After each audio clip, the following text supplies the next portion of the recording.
Today's promise is from the prayer of the psalmist. आज की जो प्रतिज्ञा वचन है ये तो भजनकार की प्रार्थना है। Show me a sign of your favor, that those who hate me may see and be put to shame, because you, Lord, have helped me and comforted me. मुझे भलाई का कोई चिन्ह दिखा जिसे देखकर मेरे बैरी निराश हो, क्योंकि हे यहोवा तूने आप मेरी सहायता की और मुझे शांति दी है। Psalm 86:17. भजन संहिता 86 वचन 17। Yes, my friend, God helps us and comforts us. हाँ मेरे दोस्तों, परमेश्वर हमारी मदद करते हैं, हमें तसल्ली देते हैं। When we are in trouble, जब हम मुश्किल में होते हैं, He says, call unto me. वो कहते हैं तुम मुझे पुकारो, I will come and deliver you. मैं आकर तुम्हें छुटकारा दूंगा। Call unto me in the days of your trouble. तुम्हारी मुश्किल के समय तुम मुझे पुकारो I will deliver you. और मैं तुम्हें छुटकारा दूंगा। I will come to you. मैं तुम्हारे पास आऊंगा Turn your sorrow into joy. और तुम्हारे दुखों को आनंद में बदल दूंगा। I'll comfort you on all sides by increasing your greatness on every side. और हर तरफ से तुम्हारी महानता को बढ़ाते हुए तुम्हें सभी तरफ से तसल्ली दूंगा। Psalm 71:21. भजन संहिता 71:21 ये कहता है।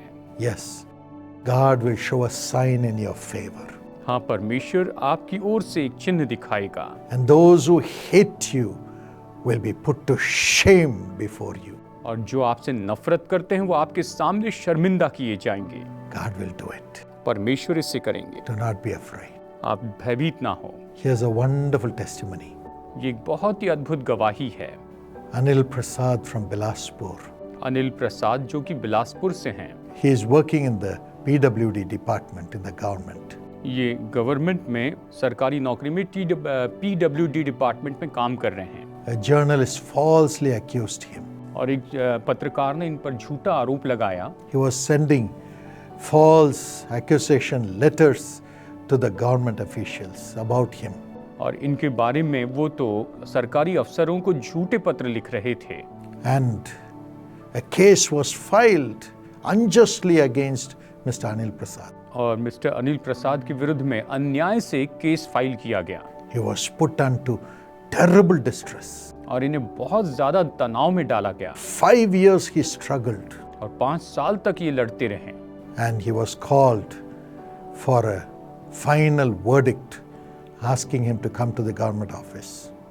और आखिरी केस की सुनवाई करने के लिए, आखिरी सुनवाई करने के लिए इन्हें सरकारी ऑफिस में आने के लिए कहा गया। While he was going in the train for the inquiry, और जबकि ये पूछताछ के लिए वहां पर ट्रेन में जा रहे थे, he received an SMS from me. इन्होंने मुझसे एक SMS पाया।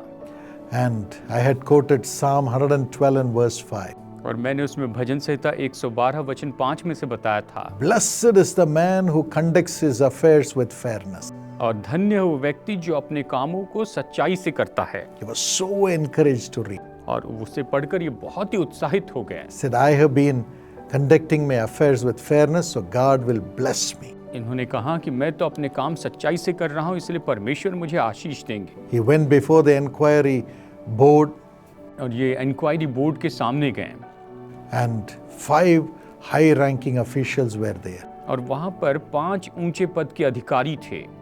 He was asked to explain his situation. और इनसे कहा गया कि आप अपनी परिस्थिति हमें बताइए। And as he spoke, और जैसे ये बोलते चले गए, one officer said he is not guilty. एक ऑफिसर ने कहा कि ये दोषी नहीं है। And all of them agreed. और बाकी सब लोग सहमत हो गए। And he was delivered from the case. और इन्हें इस केस से छुड़ाया गया। And put back in his position. और इनके औहदे पर इन्हें वापस रखा गया। Yes, God showed a sign in his favor. परमेश्वर ने अपनी इनकी भलाई के लिए चिन्ह दिखाया। Those who hated him were put to shame. जो लोग इनसे बैर रखते थे वो शर्मिंदा किए गए। God will do it for you. परमेश्वर इसे आपके लिए करेंगे। Let me pray for you. आइए आपके लिए प्रार्थना करता हूँ। Father, पिता, you have said in the same place where you have gone through shame, I'll give you praise and honor. प्रभु आपने कहा जिस जगह पर तुम शर्मिंदगी में से होकर जाते हो वहां पर मैं तुम्हें स्तुति और आदर दूंगा। Everyone who has a court case, everyone who is falsely accused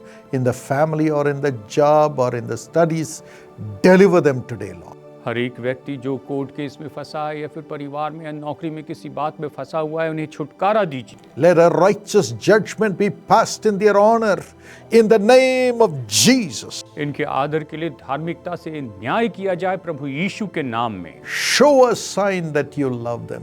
आप चिन्ह दिखाइए प्रभु कि आप इनसे प्रेम करते हैं। Show a sign that they are righteous people. आप चिन्ह दिखाइए कि ये तो धर्मी लोग हैं। And deliver them from all the wickedness of the wicked people. और इन्हें सारे दुष्ट लोगों की दुष्टता से छुटकारा दीजिए। Please give them a fair judgment. कृपया करके आप इन्हें बिल्कुल सही न्याय दीजिए। Prosper them इन्हें संपन्न कीजिए, in their family, इनके परिवार को, in their job, इनके नौकरी में, in the society, इनके समाज में, in the ministry, इनकी सेवकाई में and in their studies. और इनकी पढ़ाई में।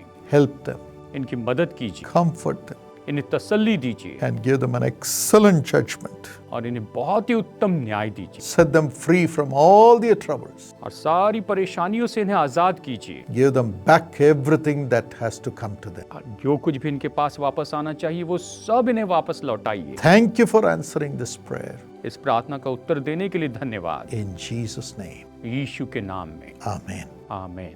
God bless you. प्रभु आपको आशीष दे। यीशु बुलाता है कि नए वर्ष की आशीष सभा। We are going to pray for you that 2025 will be a year of great blessing. हम आपके लिए प्रार्थना करेंगे कि 2025 ये साल आपके लिए बड़े आशीष का साल हो। We will be sharing God's promise and God's prophetical plans for you, for the nation in 2025 in person in this meeting. और इस सभा में हम व्यक्तिगत रीति से परमेश्वर का इस साल के लिए प्रतिज्ञा वचन और आपके लिए क्या वचन है परमेश्वर का, इस सारी बातों को हम व्यक्तिगत रूप में इस सभा में बताएंगे। इस मीटिंग में गवाही देने के लिए आई हूँ। ब्रदर ने पदमा नाम लेके बुलाया, मेरे लिए प्रार्थना किया है। हमारा कपड़ा का दुकान है और उस दिन दीपावली है और पहला दिन एक भी धंधा नहीं हुआ। यीशु बुलाता में प्रार्थना करिए और तुरंत पिछले साल से इस साल में दुगना मुझे आशीष मिला है, ताकि नया वर्ष 2025 को परमेश्वर के आशीष के साथ शुरू किया जा सके। वर्ष 2025 के लिए परमेश्वर की योजना क्या है, डॉक्टर पॉल दिनकरन आपके साथ साझा करेंगे और उनका परिवार नए वर्ष के आशीष सभा में संदेश देंगे और प्रार्थना करेंगे। 5 जनवरी 2025 को शाम 6 बजे आयोजित की जाएगी। स्थान होगा Saint George school ground, Poonamallee highway, Pachaiyappa college metro station, Chennai. Let the sorrows of the past years go.